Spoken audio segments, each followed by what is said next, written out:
por favor.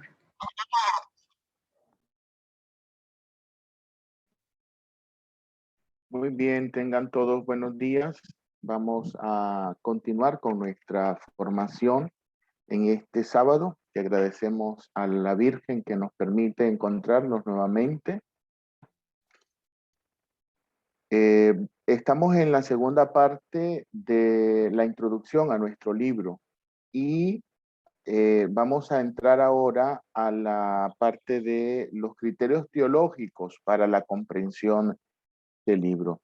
En la introducción, el padre Gobi nos dice que es necesario tener al menos una formación básica para poder entender el libro. Una formación básica de elementos de teología, de doctrina católica, de catecismo, de magisterio de la iglesia, porque hay muchas cosas que para la comprensión del libro debemos ya suponerlas conocidas. Por eso, a mí me gusta esta parte donde dice que, refiriéndose a los sacerdotes, en el movimiento sacerdotal mariano no está, dice, no está conformado, dice, no se puede, no se puede creer, porque nada es más contrario a la verdad que la idea que se forman algunos de encontrar entre los adheridos al movimiento sacerdotal mariano a sacerdotes alérgicos a la sana ciencia teológica o sentimentalistas o crédulos. Esto lo podemos aplicar también no solo a los sacerdotes, sino a todos los soldados, a todos los miembros del movimiento sacerdotal mariano y los miembros del movimiento mariano. O sea, no somos un grupo de pietistas, no somos un grupo de crédulos, ¿no? O sea, la Virgen se está apareciendo aquí y corremos todos para allá. Y la Virgen se está apareciendo para allá. Y entonces ya andamos repitiendo los supuestos mensajes que la Virgen da. Es cierto que hay una acción mariana, hay una acción de la Virgen que se ha intensificado en estos últimos tiempos. Sabemos por cuál es la razón de esta acción mariana, pero también es cierto que se han multiplicado por doquier falsos videntes con mensajes que están lejos de estar de estar en relación, de estar adheridos a la doctrina de la Iglesia Católica.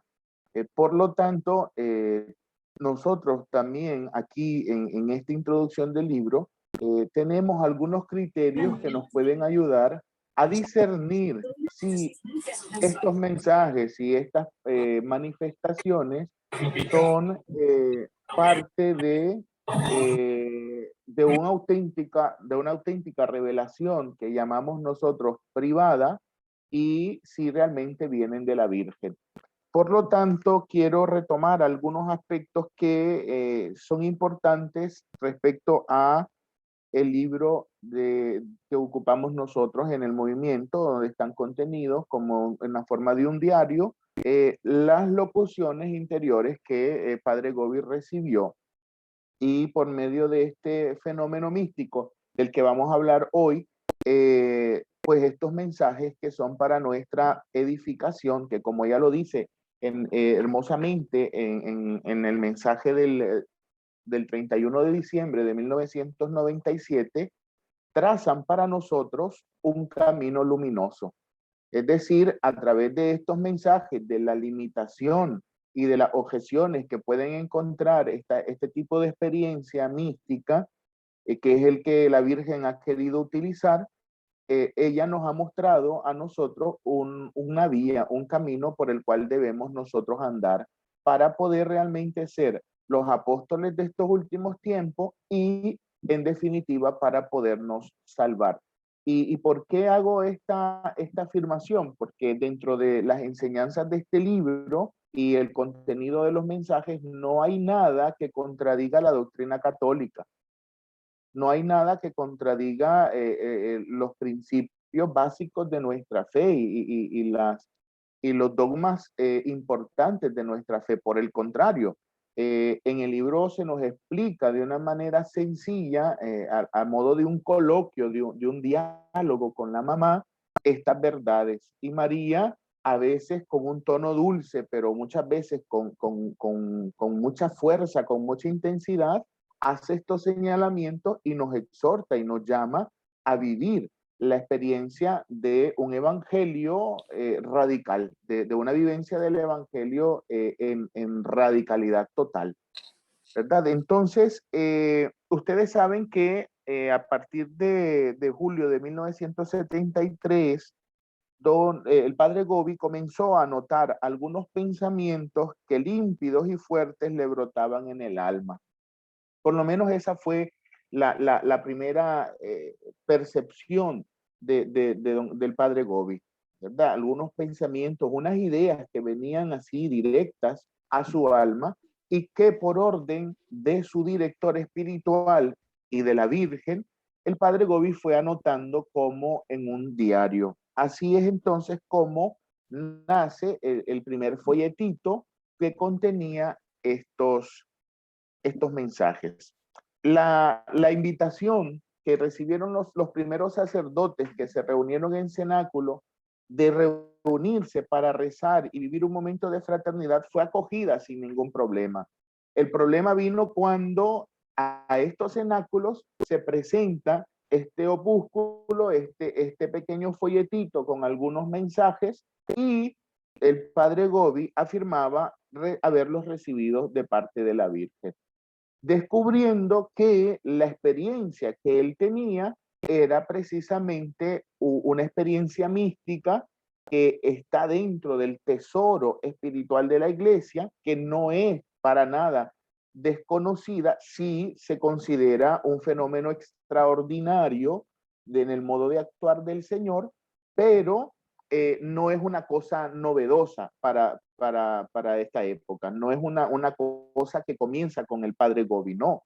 La locución interior está registrada en los manuales de ascética y mística, que es como se llamaba la teología espiritual al inicio, o la espiritualidad, y San Juan de la Cruz, el gran místico español, recoge dentro de sus escritos esta experiencia mística de la locución interior, de palabras interiores, como le llamaba San Juan de la Cruz. Esta manera en el que la Virgen comenzó a formar este libro, que va a ser luego el instrumento, un instrumento especialísimo para la difusión de su obra en el movimiento sacerdotal mariano, significó entonces digamos, un problema inicial dentro del movimiento por el origen y por la forma como estaba escrito, la forma literaria, porque el modo como este libro está escrito de alguna manera indicaba la orientación espiritual del movimiento sacerdotal mariano, como trazada por la misma Virgen a través de un fenómeno místico llamado locución interior. Y este aspecto suele desagradar a los sacerdotes, a los teólogos, ¿verdad? Entonces, ahí comienza el primer problema. ¿Por qué? Nosotros creemos, por la experiencia y por la coherencia del testimonio del padre Gobi, que lo que aquí está contenido son palabras dictadas por la Virgen bajo locución interior. La experiencia, más allá de cualquier sentimentalismo pietoso, nos dice que en realidad estas palabras tienen una gran fuerza y son de gran ayuda para vivir nuestra vida cristiana. Hay infinidad de testimonios y ustedes pueden también testimoniar y respaldar mis palabras. Yo esto lo expreso también en primera persona. Lo que está contenido aquí en el libro, que por fe yo creo que son palabras de la Virgen, han sido de gran ayuda en el ejercicio de mi ministerio sacerdotal a nivel personal y a nivel del trabajo pastoral que la iglesia, que el Señor me ha pedido a través de mi obispo en los diferentes lugares donde me ha tocado estar y servir a la iglesia en la construcción del reino de Dios. Este libro efectivamente es un instrumento humanamente bastante limitado, del cual ha querido valerse la Madre Celestial para atraerse a los sacerdotes y a los fieles que le han sido confiados. Y una vez atraídos a su corazón maternal, sacerdotes y fieles serán introducidos por ella en la intimidad del corazón de Jesús para vivir en el corazón de la iglesia su cuerpo místico. Miren qué hermoso cómo se define la finalidad de este libro, de estos mensajes. Primero, atraernos, llamarnos. El libro es un instrumento que la Virgen usa para difundir el movimiento sacerdotal mariano. Pero el libro no es un fin, el libro es un medio. Y por eso tiene limitaciones, porque estas limitaciones ayudan a comprender que la obra no es ni del padre Gobi, ni del director espiritual, ni de un grupo de teólogos, porque el libro no fue escrito en un escritorio, en una mesa de trabajo. El libro es la experiencia, el libro relata de alguna manera, manifiesta la experiencia espiritual que la Virgen hizo vivir al padre Gobi y que por medio de él, como lo ha hecho Dios a través de los profetas en el Antiguo Testamento, nos da a nosotros un mensaje, nos da a nosotros una llamada, nos da a nosotros una palabra de conversión, una palabra de salvación. Pensemos, por ejemplo, que esta ha sido la experiencia de los grandes profetas. Pongo, por ejemplo, al profeta Oseas. Ustedes saben que el profeta Oseas es el que aborda el tema de la infidelidad de Israel. ¿Y cómo hizo Dios para poder dar esta enseñanza? Lo mandó a casarse con una prostituta.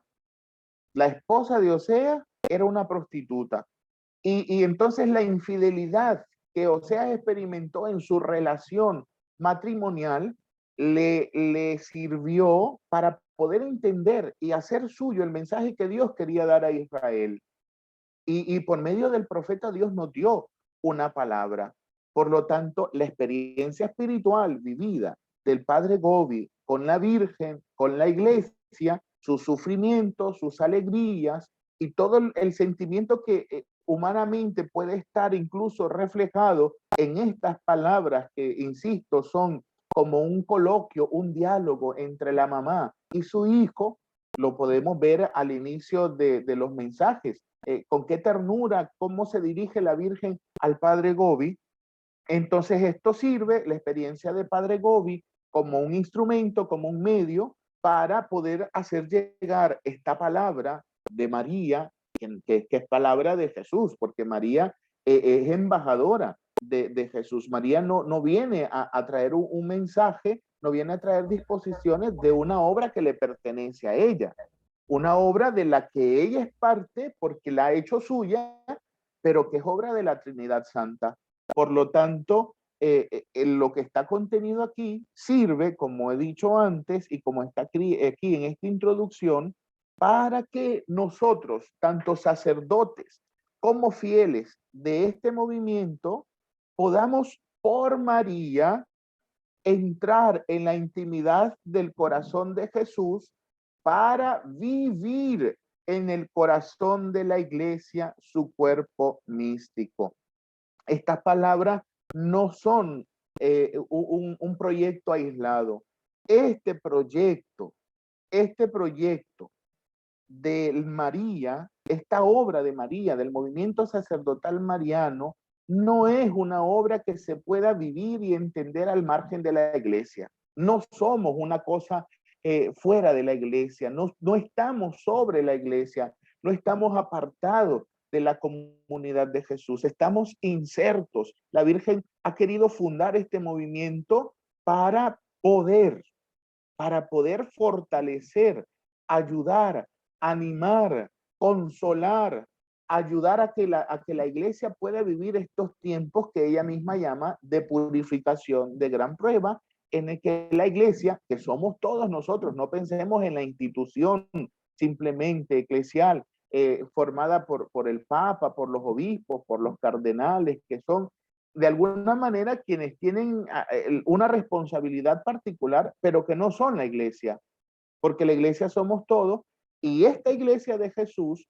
al igual que su maestro, como lo recuerda la Virgen y lo repite tantas veces, tiene que subir como el maestro al Calvario, porque la identificación con Jesús, el hacernos igual a Jesús, implica que los discípulos, el cuerpo místico de Cristo, tiene que subir como su maestro, como la cabeza, al Calvario, para poder hacer la personal inmolación y para poder vivir este tiempo de purificación que la llevará a un nuevo tiempo, a eso que llamamos el cielo nuevo y la tierra nueva. Por lo tanto, nosotros no podemos vivir, querer, pretender vivir esta obra de María al margen de la iglesia. Y esto significa perfecta, óigase bien, perfecta comunión afectiva y efectiva con el párroco, con los sacerdotes y con el obispo, sea que éste ame a la Virgen o nos parezca a nosotros que no tiene devoción mariana, porque muchos de ustedes en algún momento pueden percibir esta sensación de que a lo mejor el párroco no tiene apertura, por la misma realidad de la que estamos hablando, porque el origen del movimiento está en unas revelaciones privadas, porque tenemos unos mensajes y de pronto hay muchos grupos que también andan con mensajes y difundiendo este tipo de espiritualidad basada en estas revelaciones, muchas de ellas no estudiadas ni siquiera comprobadas su autenticidad. Y entonces encontramos cierta resistencia, o a lo mejor el obispo tiene una manera de ver, de pensar, y entonces los sacerdotes nos sentimos un poco ahí incómodos, digamos, no puede ser el caso, no lo sé, pero en la iglesia la Virgen nos llama a esta obra para poder estar en fidelidad en las horas sangrientas de la pasión, de la purificación de la iglesia. Por eso es que nosotros necesitamos de esta obra para, en medio de este tiempo que ella llama también de confusión, nosotros podamos estar siempre fieles al Señor. De ahí que el segundo compromiso es esencial y por eso lo hemos repetido muchas veces. Y por eso aun cuando pareciera que las cosas no se ven claras, que en lugar de mejorar, pareciera que la cosa va mucho más complicada y podemos experimentar esa sensación de incertidumbre, de miedo también frente a estas realidades, esta sensación de no saber a dónde vamos a ir, dónde está la verdad. La Virgen dice, yo les voy a dar una gracia particular. Mientras tanto, ustedes tienen que obedecerme. Si lo que ustedes miran es negro, pero yo digo que es blanco, no porque la Virgen nos diga cosas que son contrarias a nuestra razón, sino porque ella ve más allá de esta realidad, entonces nosotros vamos a estar aquí fieles, vamos a estar aquí perseverantes, porque aunque se vea negro, la Virgen nos ha dicho que después de eso hay color blanco. Entonces nosotros creemos en la palabra de María. Y entonces quien comienza a creer que es poseedor de la verdad y que es criterio de autoridad para discernir si este o aquel está o no en la verdad, entonces puede ser que caiga en la trampa del enemigo y se convierta en instrumento no de unidad, sino de división. Por lo tanto, frente a la figura del Papa, que puede ser que algunos la consideren polémica o porque alguna palabra o porque alguna iniciativa que a nosotros no termine de entrarnos en la cabeza, entonces nosotros tenemos que seguir fieles al Papa. Tenemos que seguir rezando por el Papa, porque en estos tiempos tan difíciles es cuando más necesita el Santo Padre nuestra oración. Por eso lo vemos. Yo pienso, consciente de sus propias limitaciones y humanamente, no crean que el Papa, por lo menos lo pienso yo así, no es consciente de la responsabilidad que tiene como cabeza de la iglesia, como sucesor de Pedro y vicario de Cristo en la tierra. Como dice Santa Catalina de Siena, el dulce Cristo aquí en la tierra, ¿no? El Papa es consciente de eso y por eso siempre está diciendo, no se olviden de rezar por mí. Siempre está pidiendo esa ayuda de la oración porque la necesita, porque es un ser humano asistido por el Espíritu, sí, pero al fin y al cabo, un ser humano. Y necesitamos entonces cerrar filas con el Papa. ¿Por qué? Porque la Virgen nos ha dicho que ese es el camino.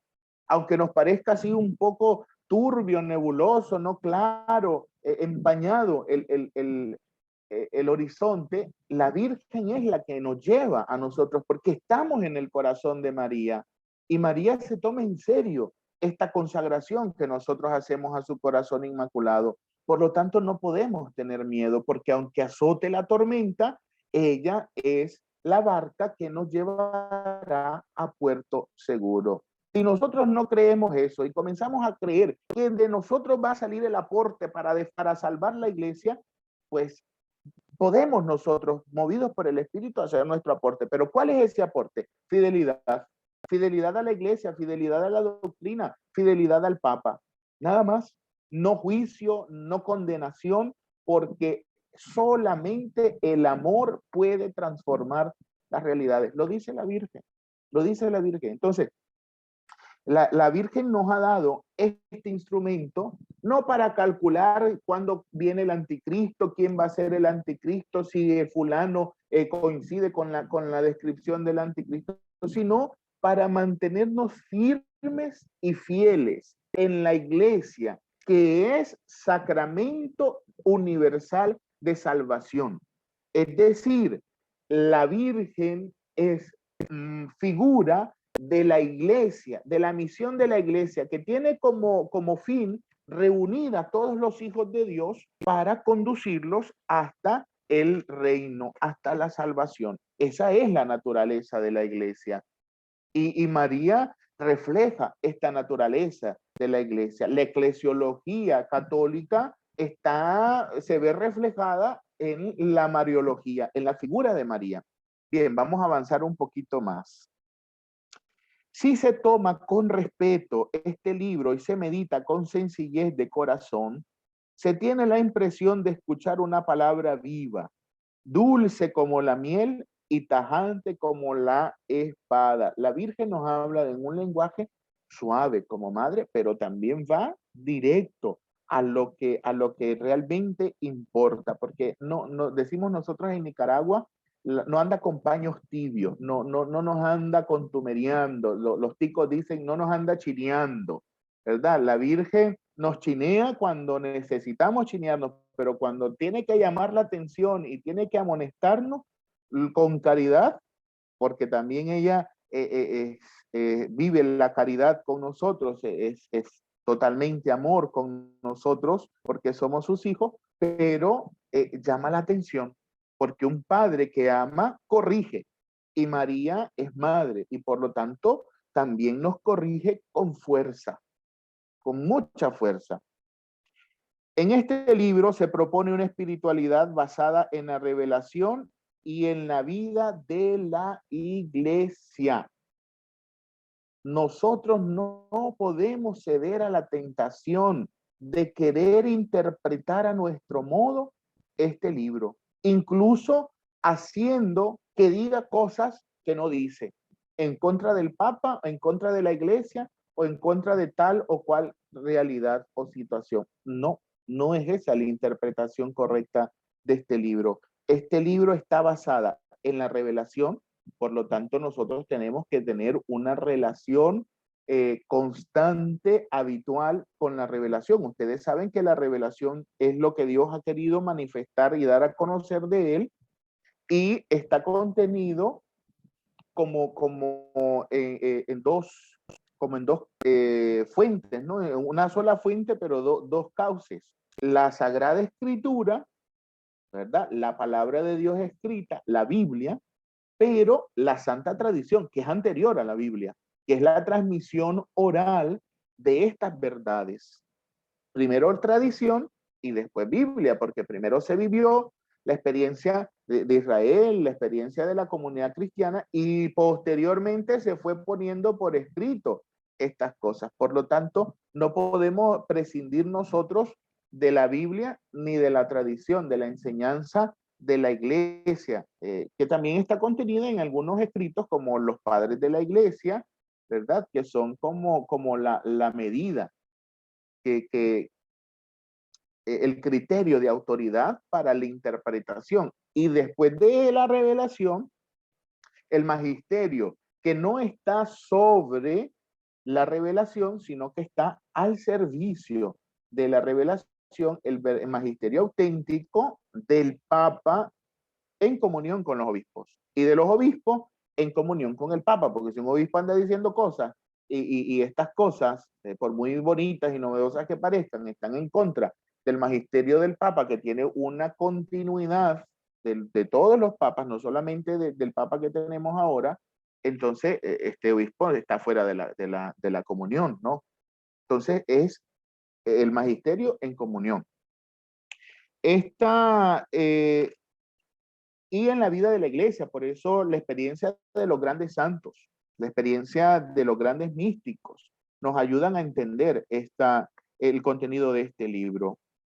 A través de pilares luminosos como San Juan Evangelista, San Francisco de Asís, ya decía yo, los santos, la experiencia de los santos, San Francisco de Sales, San Luis María Griñón de Montfort, San Juan Bosco, Santa Teresita del Niño Jesús y San Maximiliano María Kolbe, entre otros, ¿verdad? Porque estos son como los pioneros, como los paradigmas que el Señor ha venido suscitando en la historia de la iglesia para indicarnos el camino.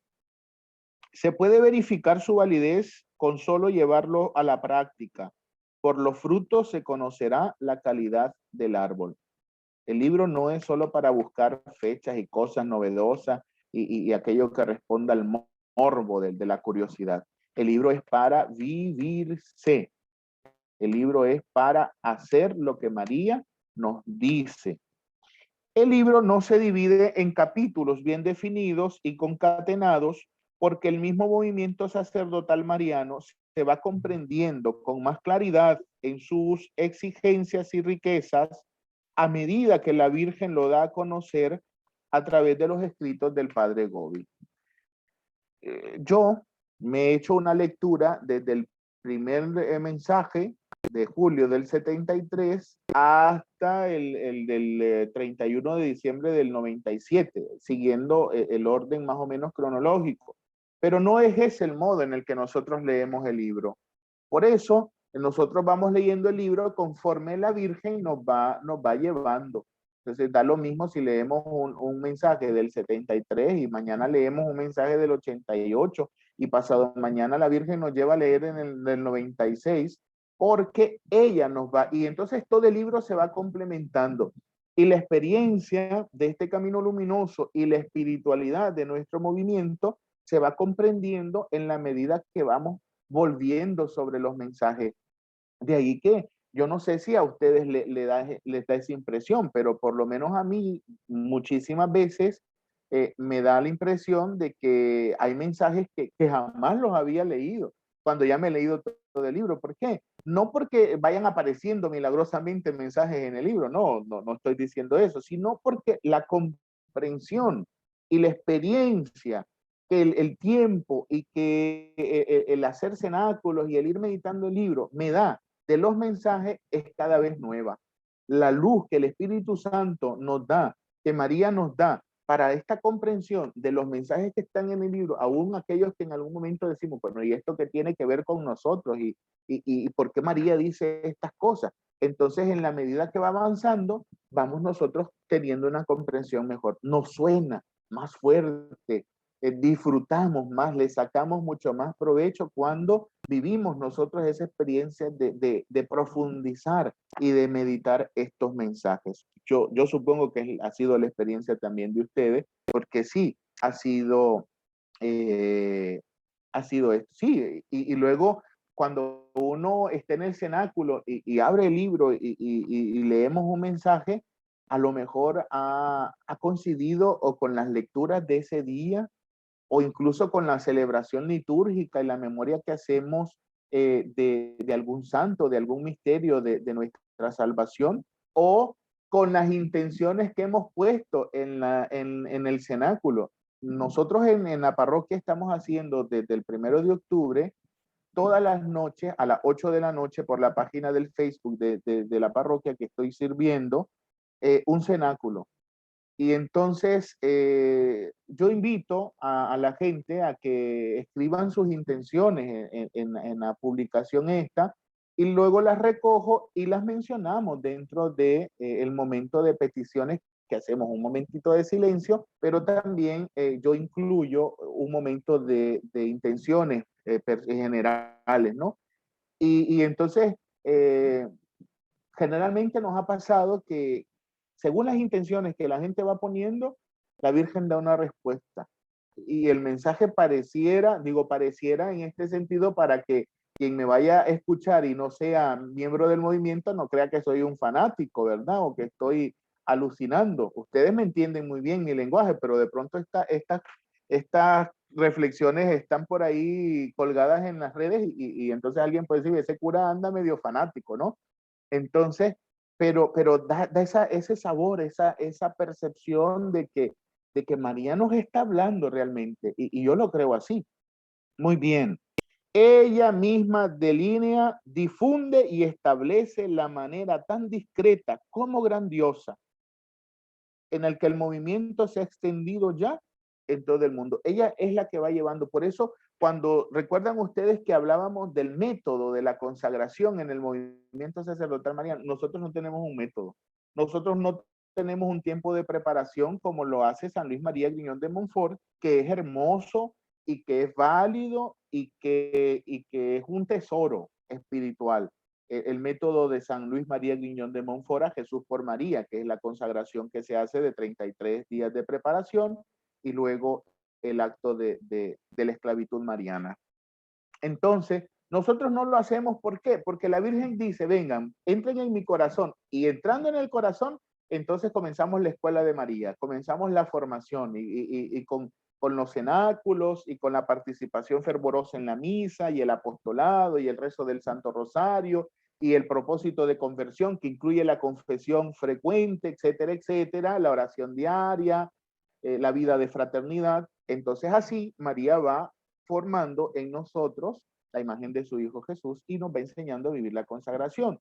Y ella va dirigiendo, entonces ella nos va orientando con sus palabras y por eso el modo como nosotros hacemos nuestros cenáculos. Ya me he detenido mucho sobre esto y quería avanzar más, pero lo importante es que podamos compartir estas cosas y que queden claras.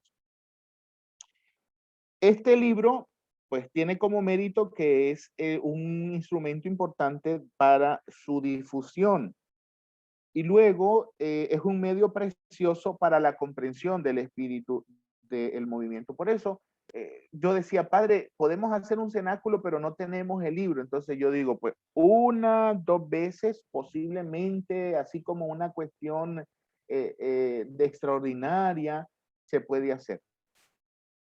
Pero no se entiende el cenáculo, que es entrar en el corazón de María para que ella nos forme, sin la lectura de un mensaje de este libro. Porque alguien puede decir, padre, no tenemos el libro, pero en internet está publicado el mensaje que dio la Gospa el mes pasado o este mes, ¿verdad? La Reina de la Paz en Medjugorje.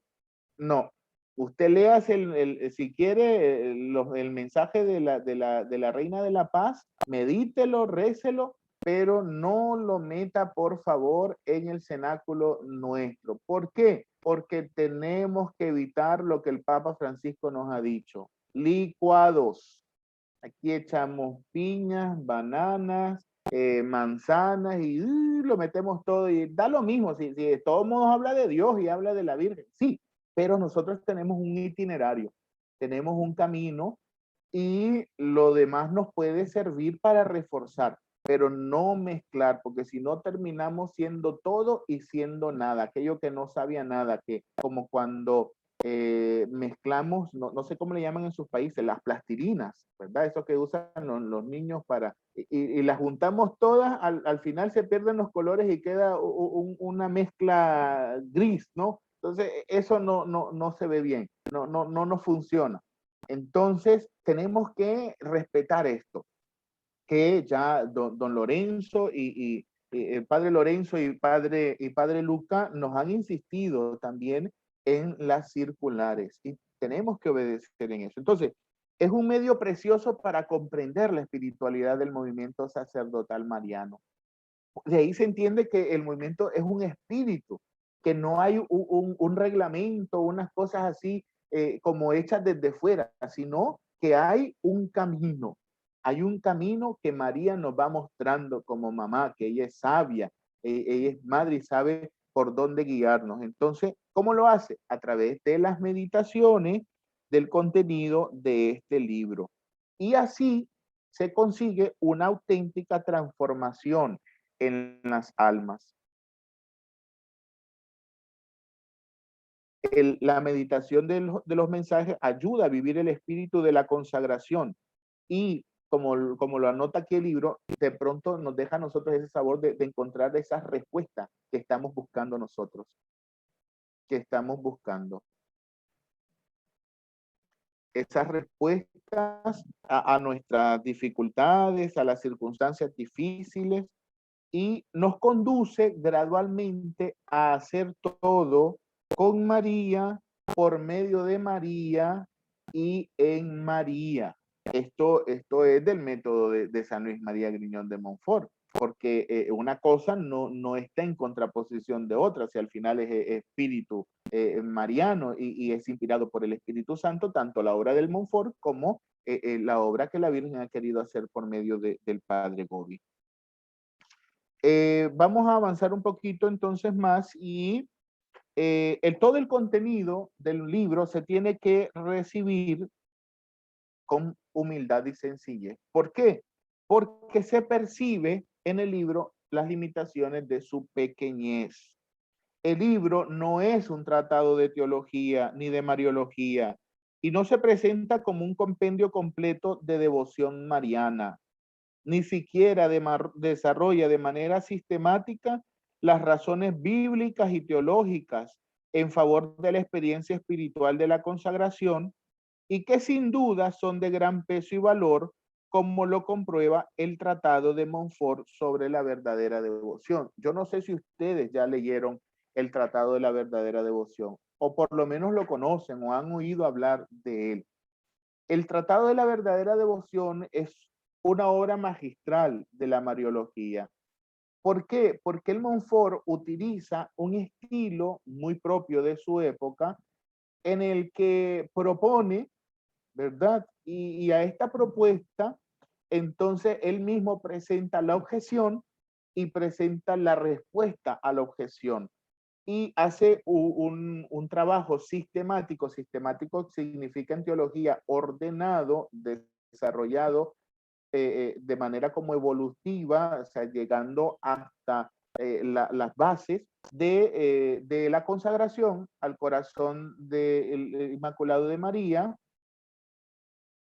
y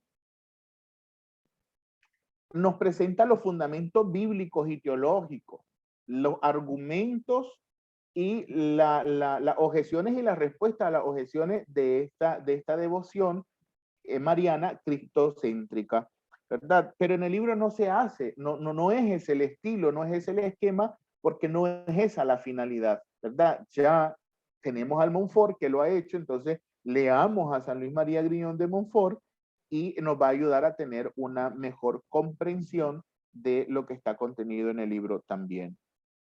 Luego, en el libro se expone con un lenguaje sumamente sencillo lo que la Madre Celeste quiere hoy de los sacerdotes, sus hijos predilectos y de todos los consagrados. Se trata de páginas escogidas de un diario, cuyo contenido, sin embargo, corresponde fielmente a la doctrina revelada y a la enseñanza de la Iglesia. Perdón, no hay nada en este libro, no hay nada contenido en este libro que contradiga la enseñanza de la doctrina revelada y del magisterio de la Iglesia. Ya lo hemos dicho, tiene un sabor de coloquio, de un diálogo, de una plática amena con la mamá.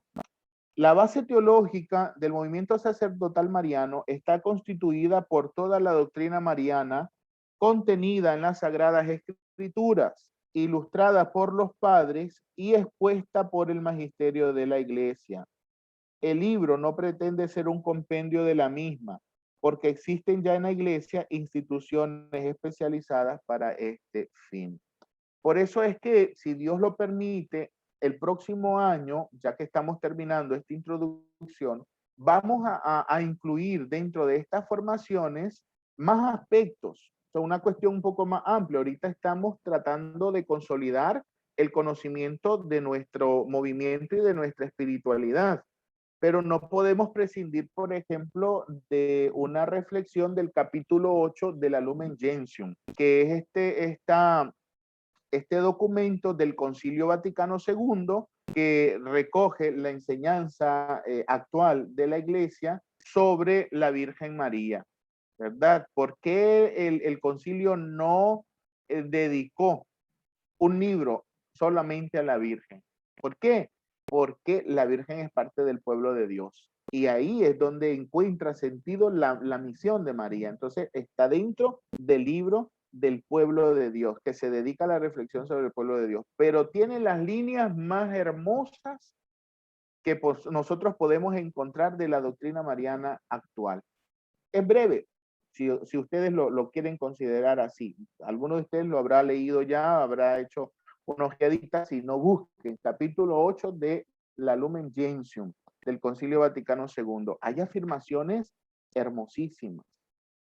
Hay afirmaciones hermosísimas que están en una consonancia, en una armonía con toda la doctrina eh, anterior sobre la Virgen María y elementos de doctrina mariana de un gran aprovechamiento para nosotros. Entonces, vamos a leer y a estudiar el capítulo 8 de la Lumen Gentium. No podemos dejar de hacerlo.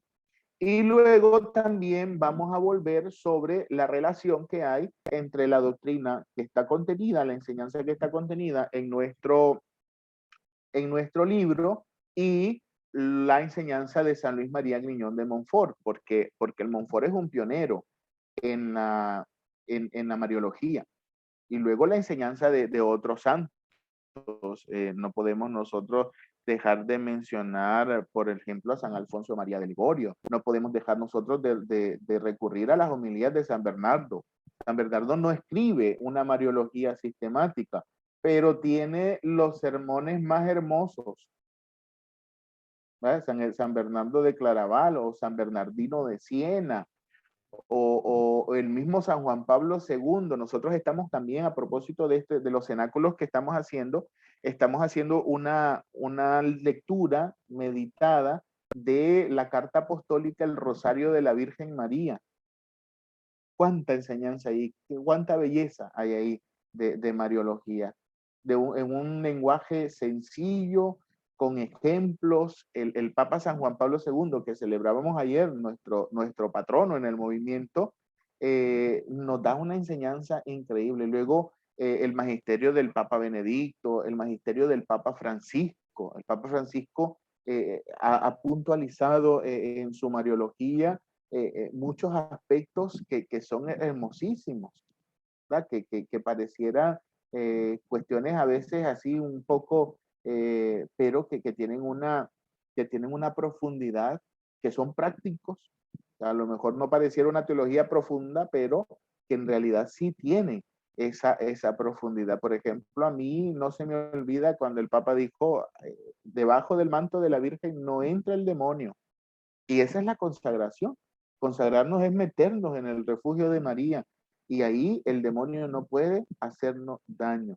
Entonces, tener estas ideas claras es indispensable para poder entender y profundizar y vivir lo que está contenido en el libro. Aquí, entonces, la introducción nos recuerda esto, ¿verdad? Y también lo que decía yo al inicio, ¿verdad? No es cierto que en el movimiento sacerdotal mariano estamos los curas que somos, decimos aquí nosotros, brutos, pues, o sea, que no nos da la cabeza, que no somos inteligentes, que somos así medio ignorantes, no, por favor, nada más alejado de la realidad. Ni sacerdotes alérgicos a la sana ciencia teológica, ni al estudio, ni tampoco así muy sentimentalistas o crédulos, ¿verdad? De esos que no tienen capacidad de discernir ni criterios para poder considerar tal o cual situación, ¿no? Y esto también aplicado a los laicos. Yo sé que ustedes, muchos de ustedes, y no todos, tienen ese espíritu de formación, de querer conocer más, de querer no quedarse solamente con una cuestión superficial, sino de profundidad, de conocimiento de la doctrina católica. ¿Está? Y entonces dentro de nosotros, pues gracias a Dios, la Virgen creo, nos ha dado la oportunidad y ha dispuesto todas las cosas para que pudiéramos tener alguna preparación, ¿verdad? Alguna especialización. Yo les he contado que el año pasado recién terminé una licencia en teología espiritual. La Virgen me permitió y el Señor me permitió poder ir a Roma para hacer estudios y qué interesante y qué bueno sería que sin pretender, ¿verdad?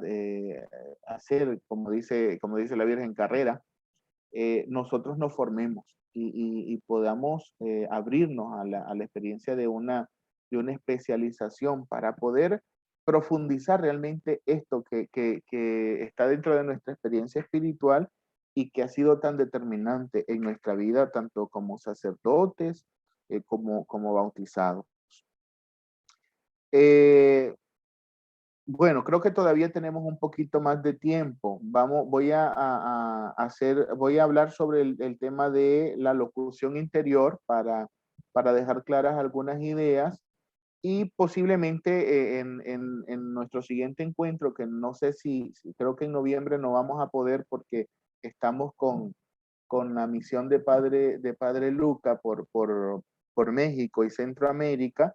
Entonces, pero ya esa información llegará a su tiempo, ¿verdad? Si vamos a tener encuentro de formación el próximo mes o la vamos a tener que suspender. Eso no me quiero adelantar ahora, pero sé que coincide el tercer sábado con la misión de Padre Luca en México y Centroamérica. En este libro se ofrecen las llamadas locuciones interiores. Por desgracia, la teología mística es poco conocida. Algunos fenómenos o son desvalorizados hasta ser a priorísticamente ridiculizados o son sobrevalorados hasta casi equipararlo a la revelación oficial. Por no haber un conocimiento de la espiritualidad, de la teología mística, de lo que se llamaba antes mística y ascética, que dicho sea de paso, muy pocos estudian estas cosas, ¿verdad? Siempre cuando uno se encuentra en los ambientes universitarios, pues hay quienes están buscando estudiar derecho canónico o sagradas escrituras, que es necesario y que son muy hermosas y que tenemos que estudiar y que vale la pena que alguien se dedique a eso, o teología dogmática y eso, pero espiritualidad muy pocos. ¿Verdad? A mí me preguntaba, ¿y qué estudia? Espiritualidad, y la gente me quedaba viendo así como que no sabía qué era, o simplemente, aunque no lo expresaran, muchos pensaban que era una cosa que no vale la pena, pues que no tiene sentido estudiarlo, pero es necesario. Yo recuerdo que mi obispo mi obispo anterior, el que me ordenó y que me mandó a estudiar, que ya el Señor lo llamó a su presencia, un amante de María, cuando me llamó a su oficina y me dijo, mira, estoy pensando enviarte a estudiar, pensar, reflexionar delante de Dios, que es lo que Él te pone en el corazón, pero me expresó pues su deseo de mandarme a estudiar. Me preguntó, ¿qué te gustaría estudiar? Yo, cuando me había propuesto, pensado la posibilidad de una especialización, había pensado en teología dogmática también, pero en el diálogo con él me dice, mira, ¿y por qué no estudias teología espiritual? Y me dio sus argumentos, a tal punto que me convenció. Entonces yo fui, comencé a investigar el pensum de la especialización en la universidad donde posiblemente iba a ir, y me encuentro que era una cosa hermosísima, a tal punto que después me fue cautivando y me fui metiendo y como, como Jesús diría de María, la hermana de Lázaro, yo creo que he escogido la mejor parte. Entonces, como no hay un estudio así de todos sobre la teología mística, a veces algunos por ignorancia o se burlan y lo desprecian estos fenómenos místicos que son parte del tesoro espiritual de la iglesia, o los valorizan tanto que los ponen a la par de la escritura. Nosotros sabemos que lo que está aquí no está a la par de las sagradas escrituras, no, por caridad de Dios, no. Esto está al servicio, como María, esclava. ¿Ya? O sea, nosotros no podemos sustituir la lectura de la Biblia, de la palabra de Dios, por la lectura del libro. No tiene sentido, porque es que no vamos a conocer lo que este libro nos quiere ayudar a vivir y entender. Entonces hay que leer la Biblia, hay que leer la palabra de Dios, y ayudados por María, entonces tendremos una comprensión más amplia. Bueno, entonces a veces se nos olvida que la gracia nos hace verdaderos hijos de Dios y que María es verdaderamente Madre nuestra. No se recuerda de modo suficiente que la oración no es un monólogo, sino un diálogo en el que la parte más considerable debe dejarse a los celestes interlocutores. Se sabe que Dios tiene infinitas posibilidades para comunicarse con sus hijos, eligiendo para cada uno la forma más adecuada fuera de las oficiales que todos conocen, la revelación y la Sagrada Escritura. ¿Qué es una locución interior? Ante todo debemos precisar que no es un hecho extraño ni sensacional, sino un fenómeno místico presente en la vida de la iglesia y descrito en los manuales de teología. Tanqueray, que es el autor de este manual clásico de teología, recoge ya esta experiencia. Y muchos manuales antiguos, ¿verdad? Ahora yo traje ese solo para mostrar, que también lo cita la introducción. No es una cuestión sensacional. El padre Gobi y quienes tienen la experiencia mística de la locución interior no caen en trance y no convulsionan y no doblan los ojos para arriba y nada de eso, ¿verdad? Es una experiencia serena, un fenómeno místico. No es una comunicación sensorial con Jesús, la Virgen o los santos, como sucede en las apariciones auténticas. En las apariciones, entonces los videntes hablan, ¿verdad? Yo recuerdo en las memorias de Lucía y también las memorias del padre Bernardo, que es un vidente de una aparición aquí en Nicaragua. Dice, su experiencia es que Bernardo dice, yo miraba una señora vestida como campesina y yo pensé que era una imagen y que me la habían puesto ahí para molestar, para hacerme creer que estaba viendo algo yo, pero la señora parpadeaba, movía los ojos y de pronto comenzó a hablarme. Y entonces la experiencia de las apariciones es esa, un diálogo. Se ve a la Virgen mover los labios y se escucha con el oído, aunque es una experiencia también particular porque solo la tiene quien recibe la gracia. Podemos estar 500 personas alrededor pero si no somos los escogidos para tener la experiencia, no vemos ni oímos nada, pero el vidente sí. El vidente sí ve y escucha. En la locución interior no sucede así.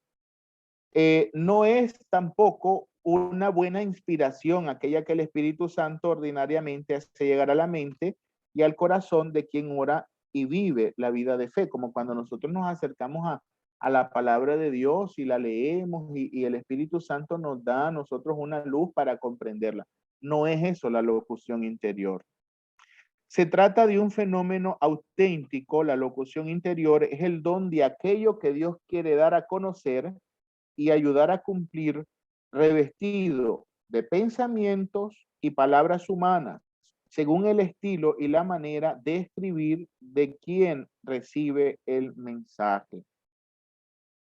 Óigase bien, es el don de aquello que Dios quiere dar a conocer. Entonces, la persona es un instrumento de comunicación, manteniendo, no obstante, intacta su libertad que se expresa en un acto de adhesión a la acción del Espíritu Santo.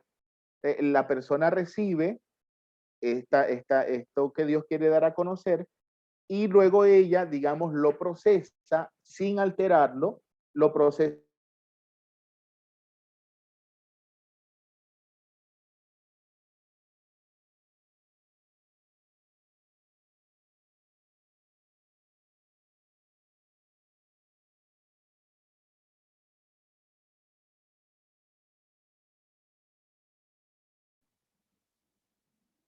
Se quedó sin audio, padre.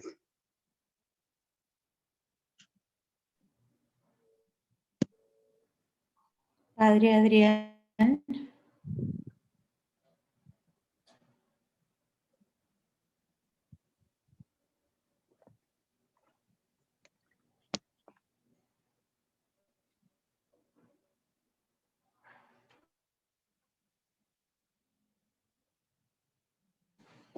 Se cayó el internet.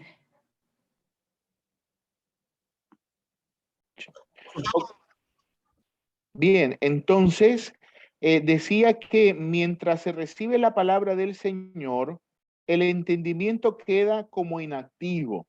O sea, no va a la búsqueda de pensamientos ni del modo de expresarlo, como ocurre, por ejemplo, a quien escribe una carta o prepara un discurso importante. Viene la palabra revelada, ¿verdad?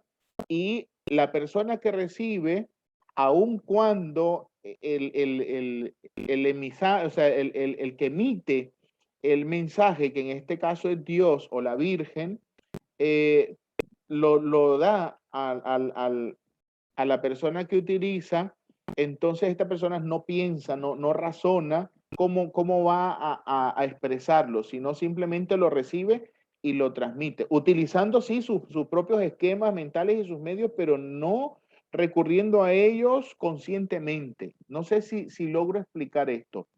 La persona entra como en una experiencia de pasividad. Cesa la actividad intelectual individual, personal, no sé cómo expresarlo. O sea, cuando el mensaje viene por la locución interior, si yo recibo la locución interior, yo no tengo que buscar el estilo, el modo, ni las palabras, ni el discurso lógico con el cual voy a decirlo. Simplemente lo recibo y lo transmito, ya sea que lo diga o que lo escriba, y queda de una manera impregnada, de tal manera que la persona puede recordar lo que Dios le ha dicho a través de la locución interior. San Juan de la Cruz en la subida al Monte Carmelo, en el libro segundo de la subida al Monte Carmelo, habla sobre estas realidades. Es más, desde el capítulo 26, desde el capítulo 26 hasta el capítulo 32 de la subida al Monte Carmelo, del segundo libro de la subida al Monte Carmelo, él habla sobre la locución interior o palabras interiores, palabras sobrenaturales, formales. Son aquellas palabras distintas que el espíritu recibe, no de sí mismo, sino de otra persona, unas veces estando recogido y otras veces no. Tanqueray define la locución o palabras sobrenaturales como manifestaciones del pensamiento divino percibida por los sentidos internos o externos. ¿Por qué? Porque a veces la locución viene como imaginación, a veces viene como sustancial, o sea, simplemente viene la idea y luego se expresa, o a veces pareciera que resuena como interiormente, no con el oído, ¿verdad? No se percibe con el oído, sino interiormente, una voz interior que vibra, que emite un sonido y que da un mensaje. Son como los tres modos en los que se puede vivir la locución interior. Perdonen si estoy como muy rápido, o a lo mejor no se logra captar bien lo que quiero expresar. Después vamos a tener un momento para preguntas. Ya voy a concluir con esto. Se puede entonces dar esta definición de locuciones interiores. Son palabras clarísimas, advertidas por las personas que las reciben, como si nacieran del corazón y que unidas entre sí forman un mensaje. Pero vienen de fuera, no brotan de nuestra imaginación, no son nuestras ideas. Lo que está aquí contenido no son reflexiones bonitas del padre Gobi, no, son palabras que él recibió externamente, pero en este modo de locución interior. Para discernir las locuciones auténticas de las que no son verdaderas, que son fruto de deliberado engaño o de morbosa autosugestión, o peor aún, de interferencias directas de Satanás, hay normas bastante precisas.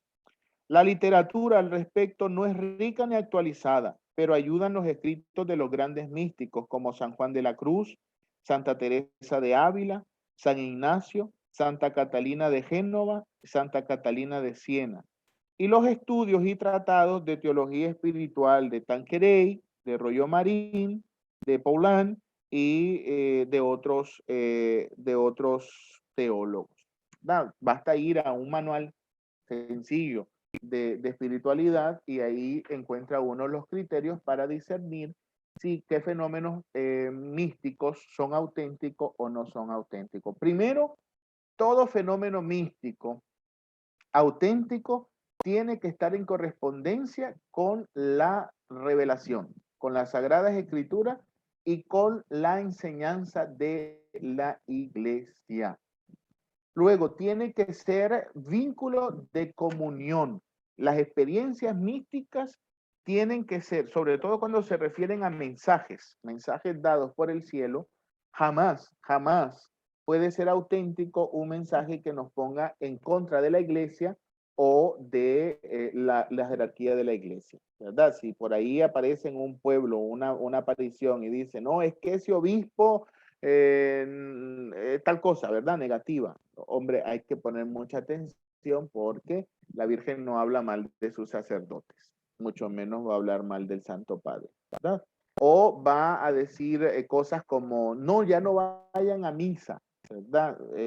En sus casas ustedes pongan una mesa, agarren vino o cualquier bebida, un pancito, y entonces esa va a ser la Eucaristía. Momento, eso no es auténtico, eso viene del demonio, y es que no viene de un trastorno de quien se cree vidente o que ha recibido estos mensajes.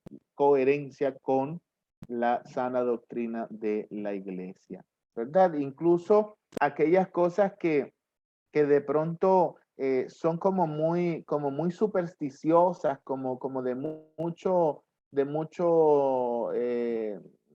amuleto, ¿no? Y entonces de pronto vemos que hay, entre comillas, videntes que proponen en nombre de la Virgen el uso de los sacramentales o de cualquier otra cosa muy como supersticioso, ¿no? Y entonces que nos echemos el sacramental por todo el cuerpo, por ejemplo, hombre, no hace falta. Si usamos el aceite bendito, pues basta con ponerse una cruz en la frente o aplicárselo donde sentimos la dolencia y basta. Luego, 5 galones de agua bendita y exorcizada. ¿Para qué tanta agua? O un quintal de sal exorcizada. ¿Para qué tanta sal? El Padre Amor decía siempre, menos agua, más fe. Menos sal, más fe. Menos aceite, más fe. Porque lo que vence al enemigo es la fe. Los sacramentales tienen efecto por la fe y por la oración de la iglesia. No son amuletos, ¿verdad? No son amuletos. Y entonces vemos gente que anda siempre colgado aquí, la medalla de San Benito, y luego la otra medalla porque también tiene promesa, y después otra cosa más, y se cuelga el Años Day, y anda un montón de cosas aquí, pero no hay un compromiso de conversión, y no hay caridad, y no se trabaja sobre el mal carácter, por ejemplo, o las palabras que no edifican, y estas pequeñas cosas, y andamos un montón de cosas aquí colgadas, pero para afuera, porque para adentro, yo siempre digo, miten broma, miten serio, ¿verdad? Cuidadito con tener el diablo dentro y ponernos la medalla de San Benito aquí, porque no lo vamos a dejar salir. Mejor dejemos que el diablo salga y que es lo mejor, ¿verdad? Y este sale con la confesión frecuente, y con la oración, y con los ayunos, y con nuestro sacrificio. Entonces, no puede ser auténtica un mensaje que viene del cielo, presuntamente, si nos lleva a una práctica supersticiosa de la fe, o no nos lleva a contraponernos con la autoridad de la iglesia. Por eso mucho cuidado con esos mensajes bonitos y aterradores que hablan en contra del Santo Padre. Cuidado con eso, ¿verdad? No vayamos a caer en la trampa del diablo, porque aquí dice San Pablo que el demonio se ha vestido como ángel de luz. Así que tengamos mucho cuidado, no vaya a ser que nos creamos muy astutos, muy espirituales, muy religiosos, muy formados, y caigamos en la trampa del enemigo. En el caso específico de este libro, a los sacerdotes hijos predilectos de la Santísima Virgen, conviene tener presente estos criterios teológicos que pueden ayudar para su más profunda comprensión. Lo que viene de Dios trae siempre consigo un profundo sentido de paz, suscitando hacia él una mayor humildad y confianza. Eso es un criterio para saber si es auténtico. Paz, si esto me da paz. Después, Dios puede y quiere comunicarse en todo momento de la historia con sus hijos que viven en la tierra. El modo ordinario es a través de la palabra de Dios escrita y de la revelación. Y en la oración el Señor nos da a nosotros esas inspiraciones, pero también lo hace de esta manera extraordinaria. Lo vemos ya no solamente en la experiencia de Padre Gobi, sino también en las visiones y en los mensajes que, por ejemplo, ha recibido Santa Margarita María, la vidente del corazón de Jesús, o Santa Faustina, la vidente de la Divina Misericordia, o Santa Brígida, o tantos santos. Incluso las experiencias de San Francisco de Asís. Francisco, reconstruye mi iglesia. ¿Qué fue la experiencia de Francisco? Posiblemente una locución interior, porque la imagen no es que habló, que movió los labios. Recuerden que es un icono. Entonces, Francisco escuchó una voz dentro de él que no era su imaginación, sino que era Dios mismo que le decía: Francisco, reconstruye mi iglesia. Las experiencias de Padre Pío, las experiencias de tantos santos, ¿verdad? Que podemos nosotros ver ahí. En nuestro caso, el conjunto del mensaje, así como cada una de sus partes, debe ser leído y vivido en el contexto de la doctrina cristiana, nada fuera de la doctrina cristiana. El objetivo de estas locuciones es conducir a los sacerdotes con más facilidad y estabilidad a la santidad de vida. Estas locuciones tienen como objetivo conducir a nosotros los sacerdotes, pero también ustedes los laicos, a la santidad de vida. De nosotros depende. de la apertura que tengamos a la gracia de Dios, obrada por medio de María, ayudados por este instrumento, que estas palabras sean acogidas y creídas por los demás. ¿Por qué? Porque a veces, lastimosamente, no somos coherentes. Vamos a misa, rezamos, hacemos cenáculo, pero ¿cómo está el trabajo con la soberbia? ¿Pero cómo está el trabajo contra la vanidad? ¿Pero cómo está el trabajo contra el orgullo? ¿Cómo va tu trabajo de conversión, tu proceso de conversión en contra de tantos pecados que se van escondiendo ahí, de falsa humildad y de falsa espiritualidad? ¿Cómo va eso? Entonces, podemos andar y entonces somos del grupo mariano y todo, pero nuestro testimonio no es siempre el mejor, ¿verdad? Porque no vivimos la caridad, porque no vivimos la alegría del evangelio, porque no somos capaces de amar, porque no somos capaces de perdonar, porque nos creemos un grupo selecto y no nos relacionamos con los demás, no nos comprometemos con el apostolado de la parroquia, o nos creemos los santos. Esa es una tentación de la que no estamos exentos y debemos tener cuidado, porque si nosotros andamos de arriba abajo con los cenáculos y con el libro, pero no ventilamos esto que está aquí, que es un tesoro, y no damos signo de auténtica conversión, nadie va a creerse en esto. Nadie va a creer que lo que está aquí escrito es verdad. ¿Verdad? Entonces comienza por ahí. Bien, ¿de qué se habla esto? De que la maternidad de María, con los derechos y los deberes que de esta se derivan para ella y para mí, me conciernen personalmente. Yo tengo que vivir como hijo de María. Estas locuciones me invitan y me llevan a vivir como auténtico hijo de María. María es la Virgen, la más humilde, la más pura de todas. Por eso no es un fin en sí misma, sino la madre que engendra hijos para la obra de Jesús. Por lo tanto, yo tengo que imitar a María y seguir el camino de María. Yo insisto tanto, si mi devoción y mi amor a María no me lleva a un amor cada vez más profundo y auténtico de Jesús, no está sirviendo para nada, no es auténtica. La meta, entonces, es solo la glorificación de la Santísima Trinidad a la que está llamado el sacerdote que se esfuerza por realizar su vocación. Y todos los bautizados estamos llamados para la gloria de la Santísima Trinidad. Por eso esa es la meta que la Virgen nos propone. Y siendo María madre de la iglesia, el contexto histórico de su acción y de nuestra respuesta, la obediencia, la unión sin fractura con aquellos que ejercen en la iglesia el ministerio de autoridad, es decir, el Papa y los propios obispos o los superiores. Es lo que ya hemos hablado, ¿verdad? Entonces, esto sigue diciendo un poquito más extenso, pero yo me voy a detener aquí para que demos a lo mejor 2, 3 participaciones y luego vayamos concluyendo porque pues ya ustedes me van conociendo, a mí me gusta hablar mucho y cuando los temas me apasionan, pues me extiendo mucho más. Entonces, no sé si quien está de moderador puede ahora pues indicarnos quién tiene la palabra y que sea breve, ¿verdad? Si es una intervención o si es una pregunta. Gracias, Padre Adrián. Bellísimo esta formación. Y tenemos a Víctor de Villa de Leyva, tiene la manita levantada. Bendecido día, Padre, bendecido día para todos. Con respecto, es una especie de una pregunta.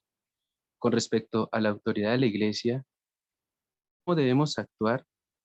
Pues de acuerdo al mensaje dado el 8 de septiembre de 1985, donde dice la hora de vuestro público testimonio.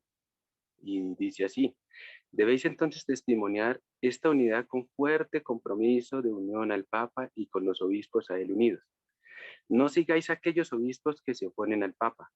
Sed acérrimos defensores del Papa y denunciad abiertamente a los que se oponen a su magisterio y enseñanza con cosas contrarias al mismo. Entonces, me gustaría, pues, cómo se debería actuar en este caso. Dios me la bendiga, Padre. Muy bien, yo creo que el criterio que nos ayuda es precisamente la unidad del mensaje de María y tenemos que contextualizar también un poquito para poder comprender. Una de las cosas por las cuales el padre Gobi, que en algún momento fue como acogido por muchos, pero después rechazado, es precisamente porque él cerró filas con el Papa de su momento, pero la Virgen siempre hace referencia al Papa, al ministerio, no tanto simplemente a la persona que la implica, pues, porque es que la persona y el ministerio no son dos realidades distintas en el sentido de que esta persona ha recibido este encargo, este ministerio. Por lo tanto, en esa época en el que comenzaron los mensajes y se fue, es la época del posconcilio, cuando ha habido mucha oposición, ¿verdad?, a este impulso del espíritu, que ahora nosotros podemos juzgar por una mala interpretación y por todo lo que ha pasado. Recuerden que el problema no está ni en los que impulsaron, ni en los que llevaron a cabo esta reforma del concilio. El problema está en que el enemigo siempre quiere destruir, siempre quiere hacer daño y entonces han surgido, yo digo, personalmente creo que el modo como el enemigo se ha metido es en los abusos, ¿verdad? Que en algunos llaman creatividad o razones pastorales o lo que sea, ¿verdad? Pero que esencialmente en la intención y en el esfuerzo que se ha hecho no hay ninguna maldad. Entonces, pero había, por ejemplo, de aquí surgió el problema de los lefebristas, hombre, que no los vamos a satanizar, pero que crearon una división, ¿verdad? Y obstinados y diciendo que el verdadero sacrificio es el que se hace con el rito pío benedictino y no con el de Pablo VI. Entonces, y una ruptura, ¿verdad? Una ruptura total con eso. Entonces la Virgen dice, mucho cuidado, porque también hay obispos que no están en comunión con el Papa. Entonces, nosotros tenemos que cerrar filas. Recuerden que la auténtica autoridad en la iglesia es el Papa en comunión con los obispos y los obispos en comunión con el Papa. Esa es la auténtica autoridad del magisterio. Si hay algún obispo que no está en comunión con el Papa porque no tiene algunas ideas, no las comparte con él y eso, entonces esto es muy peligroso porque este obispo, aunque la responsabilidad es de él, está acarreando a sus fieles a vivir una ruptura en la comunión con la iglesia, con el Santo Padre. Nosotros tenemos que obedecer. Miren, a veces, por ejemplo, estamos comenzando un proceso sinodal. Esta idea de sinodalidad, si no se comprende bien en el sentido correcto, puede traernos un problema. Pero si nosotros escuchamos al Papa, por ejemplo, y los discursos que se han hecho en la inauguración de este sínodo, ya por lo menos a mí me ha dado mucha serenidad porque decía uno de los discursos, esto no es un parlamento, no es que aquí vamos a votar todos a ver qué nos gusta, qué nos parece, no, aquí vamos a escucharnos y vamos a escucharnos para saber por dónde andan los problemas y entonces, iluminados por el Espíritu y por la enseñanza de la iglesia, vamos a dar respuesta a estos problemas. Aquí no es que vamos a inventar el agua helada, ¿verdad? No es que vamos a creernos los salvadores de este momento. El Salvador es Jesucristo y la iglesia es de Jesucristo y el Espíritu Santo sigue sosteniendo, animando y protegiendo a la iglesia. Yo eso lo creo firmemente. Entonces, tenemos que tener mucho cuidado, ¿verdad? Sobre todo, esto estrictamente en cuestiones de fe y sana doctrina y costumbres, ¿verdad? En lo que es secundario, en lo que es temporal, en lo que no es esencial, entonces ahí pues no hay mayor dificultad. Pero en lo que sí es esencial, en el dogma, en la verdad de fe contenida y revelada, en eso sí tenemos que estar siempre, ser auténticos defensores y estar en comunión. ¿Cómo lo defendemos? Viviéndolo, demostrando que ese es el camino, correcto de vivir la fe. aunque aunque el mundo se caiga así a nuestro alrededor, nosotros vamos a mantenernos fieles al Señor. Pues no sé si logro responder la pregunta, pero vamos a avanzar a la siguiente pregunta. Muchas gracias, Padre. Bueno, Yanni Paz, por favor, de Colombia. Corto, por favor, para poderle dar paso a Margarita. Buenos días. Sí, no voy a demorarme mucho.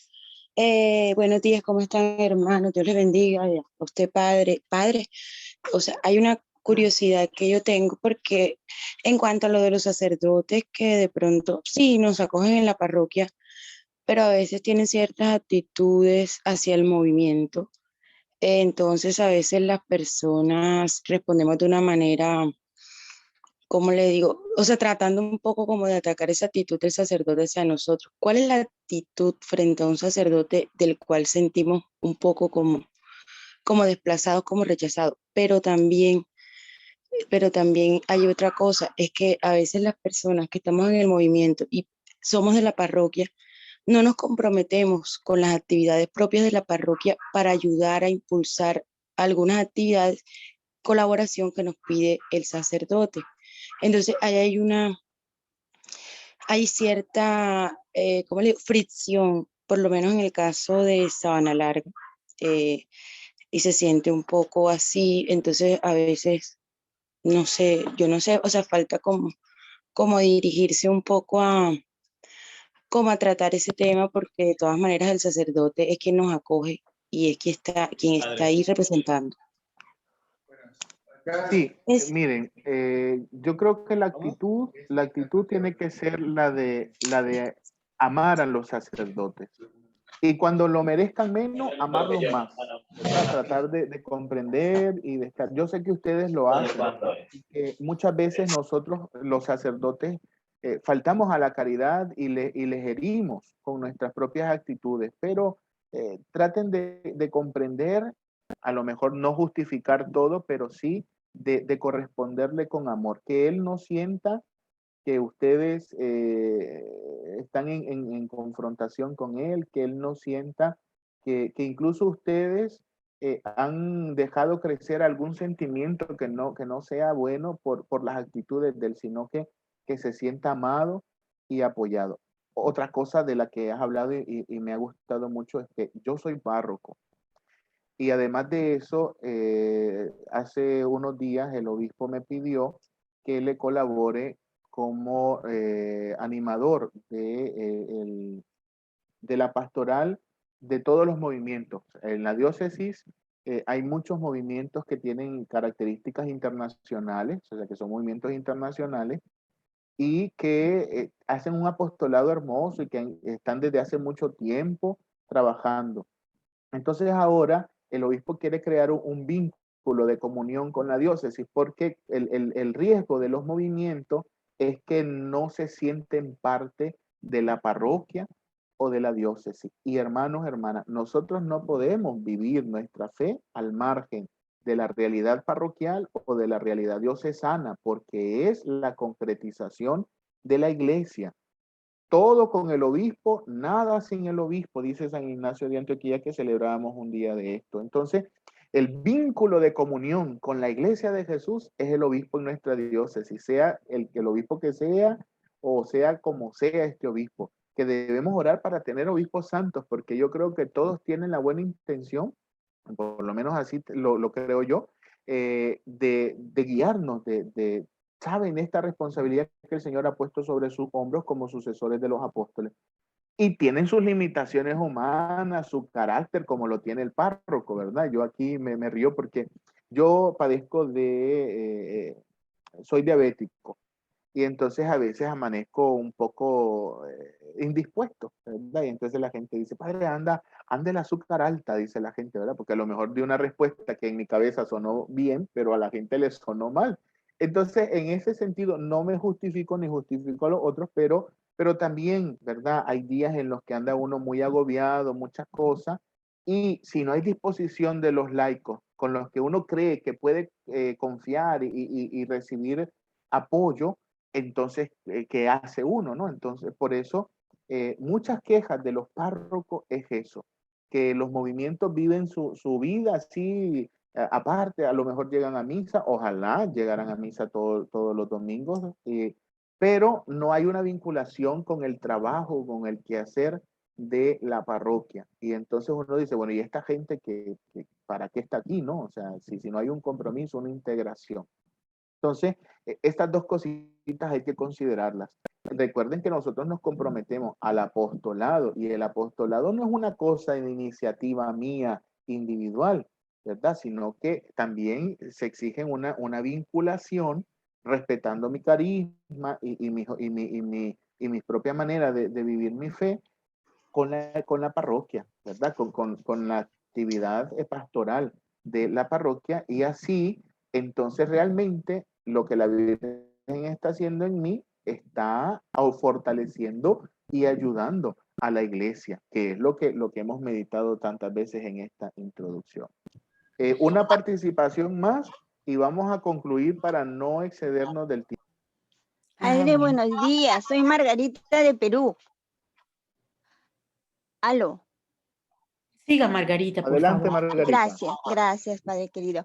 Una consulta muy puntual. Yo hago el apostolado aquí en Lima y envié un libro del movimiento sacerdotal mariano a una hermanita, pero ella me respondió y me dijo, hermana, yo cuando leo el libro siento que todo es muy apocalíptico porque en medio de esta pandemia a veces estoy sufriendo situaciones difíciles y por eso es que no lo voy a volver a leer.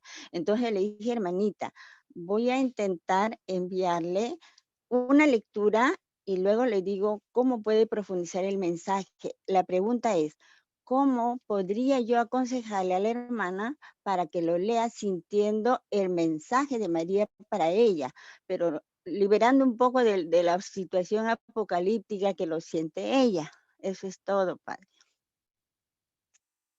Bueno, yo creo que la palabra que María nos ha dado por medio de Padre Gobi y está contenida en este libro es una palabra de actualidad, ¿verdad? Y tenemos nosotros que leer en conjunto. O sea, no nos quedemos solamente en una afirmación que María hace en los mensajes, sino que leamos todo. O sea, que podamos leer, considerar lo que está antes, lo que está después de esta afirmación. Porque, por ejemplo, hay mensajes, estos días que les he contado que estamos haciendo cenáculo nosotros, la Virgen dice, es el tiempo de la gran prueba y vendrá el gran castigo y vendrán hambres y vendrá enfermedad y no sé qué, así fuertes, y uno dice, no nos detengamos en eso.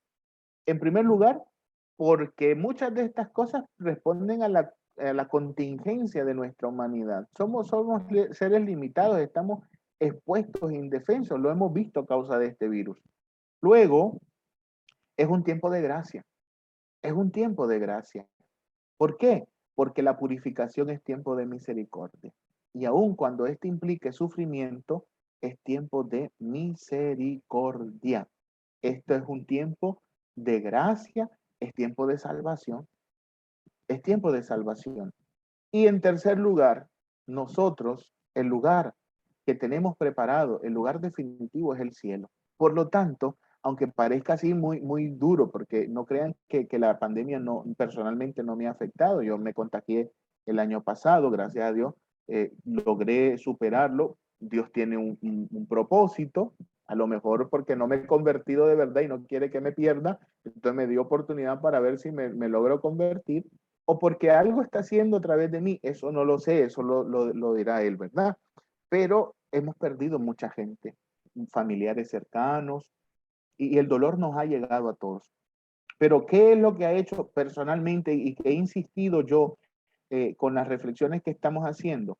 Ayudarnos como una campana que suena aquí, decirnos, bueno, el cielo es el lugar nuestro. El cielo es donde yo los quiero. Por lo tanto, la muerte no es un final fatal. La muerte solamente es una puerta que se abre para la eternidad, aun cuando humanamente nos haga llorar y nos dé tristeza y todo el asunto, ¿verdad? Y nos dé un poquito de miedo. Entonces, en la medida que se hacen los cenáculos, en la medida que los mensajes se van leyendo en su totalidad, porque la Virgen dice eso, pero por ejemplo en el mensaje de ayer decía, yo estoy con ustedes, les abrazo y les bendigo. ¿Qué más queremos? Si María está con nosotros, si ella nos abraza, es decir, está cubriéndonos totalmente y trayéndonos su bendición, ¿qué más nos haría falta a nosotros? Nada, porque si está ella, está Jesús, está la Trinidad con nosotros. Entonces, a tratar no de quedarnos en aquello fatal, que no es cierto que todos los mensajes tienen esta tonalidad, sino que hay varios, pues algunos, pero también hay palabras de esperanza y de consuelo, así que enfatizar no en lo trágico, porque además la Virgen dice, yo les aviso que puede suceder esto, pero si ustedes rezan, pero si ustedes hacen cenáculo, pero si ustedes secundan mi petición, esto no va a pasar. Por eso no se preocupen cuando yo dije, va a pasar tal cosa tal día. ¿Por qué? Porque aquí no interesan fechas ni cosas. Si no sucedieron, no digan, es mentira esto que nos dijeron. Si no, es porque la oración nuestra realmente ha sido escuchada. El rosario tiene el poder, lo dice ella en uno de los mensajes dados para las fiestas del Santo Rosario, el poder de cambiar cualquier situación, incluso histórica. El poder del rosario, ¿verdad? Entonces, querido Benjamín, perdona, pero tenemos que finalizar. Siempre tus aportes nos ayudan muchísimo, pero tenemos que finalizar porque yo también y ustedes seguramente tienen sus compromisos. Así que perdona, en la próxima sí voy a hablar menos para dar más espacio a la participación, que me gusta que participen, pero vamos a hacer el acto de consagración a la Virgen. Tranquilo, Padre. Muchas gracias por todo lo explicado. Está muy claro todo y estamos en el camino. Gracias, Benjamín. Acto de consagración al corazón inmaculado de María para los religiosos, laicos y familias que se adhieren al movimiento mariano. Virgen de Fátima, Madre de Misericordia, Reina del cielo y de la tierra, refugio de los pecadores. Nosotros, adhiriéndonos al movimiento mariano, nos consagramos de un modo especialísimo a tu corazón inmaculado. Con este acto de consagración, queremos vivir contigo y por medio de ti todos los compromisos asumidos con nuestra consagración bautismal. Nos comprometemos a realizar en nosotros aquella conversión interior tan requerida por el Evangelio, que nos libre de todo apego a nosotros mismos y a los fáciles compromisos con el mundo, para estar como tú, solo disponibles para hacer siempre la voluntad del Padre. Y mientras queremos confiarte, Madre dulcísima y misericordiosa, nuestra existencia y vocación cristiana, para que tú dispongas de ellas según tus designios de salvación en esta hora decisiva que pesa sobre el mundo, nos comprometemos a vivirla conforme a tus deseos, en particular por lo que se refiere a un renovado espíritu de oración y de penitencia, a la participación fervorosa en la celebración de la Eucaristía y al apostolado, al rezo diario del Santo Rosario y a un austero modo de vida conforme al Evangelio, que sea conforme al Evangelio, que sea un buen ejemplo para todos en la observancia de la ley de Dios, en el ejercicio de las virtudes cristianas, especialmente de la pureza.